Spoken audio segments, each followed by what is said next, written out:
من وجدة، كيف تعبر حبوب الهلوسة حدود المغرب؟ اليوم نتوقف في البيضاء على أنقاض كريان طومة، سوق لبيع القرقوبي في واضحة النهار. كان من الصعب أن نكسر مكانا بات أشبه بقلعة حصينة.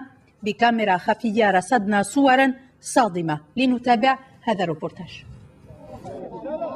الذي يجعل هؤلاء ينحدرون إلى الدرك الأسفل من الاستعطاف هو الإدمان. كل هذا الإذلال من أجل حبة من الأقراص المهلوسة أو القرقوبي، أو بلغة السوق البربوقة. يعلوهم أفراد عصابة لا نشاهد هنا إلا صغارها.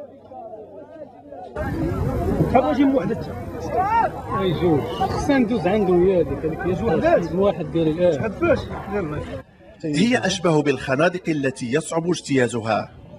هذه المساحة كانت بها أحياء هامشية قبل أن يشملها برنامج محاربة دور الصفيح.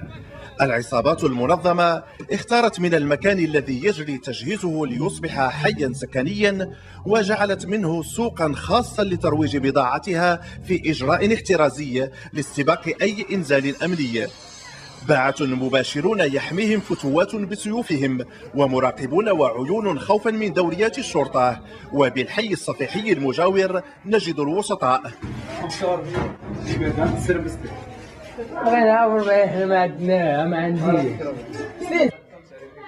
ثمن الحبة الواحدة يتراوح ما بين 35 إلى 50 درهما، ما يجعل المدمن في احتياج مستمر للمال من أجل الحصول على جرعته.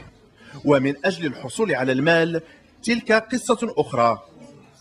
بكل صراحة أنا كنت مدمن على القرقوبي وتسبب لي في عدة مشاكل مع الناس ومع الأمن، وكان سببي هو اللي كان الطريق الوحيد بعد اللي كيدخلني للحبس، وتسبب لي في داء السل، هو اللي مرض لي ذاتي، ومن الحالة المادية ما عنديش، وكنبغي ندوخ وداك الشيء ما عنديش باش غادي ناخذو، كنلتجئ للمشاكل والسرقات وما نكذبش عليك، وهذا الشيء ضرني بزاف. للاسف الشديد هذا العقار كيتروج في المؤسسات التعليميه.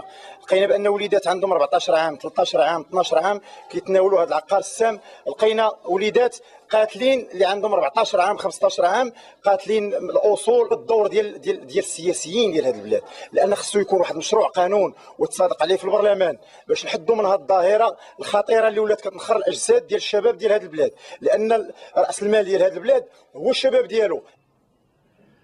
كم من جريمة تفاداها مجتمعنا بهذه الاعتقالات، لكن تضافر الجهود الأمنية والسياسية والاجتماعية والاقتصادية هو ما قد ينقذ شبابنا من هذه الصور التي تغني عن أي تعليق أو تأويل أو تبرير.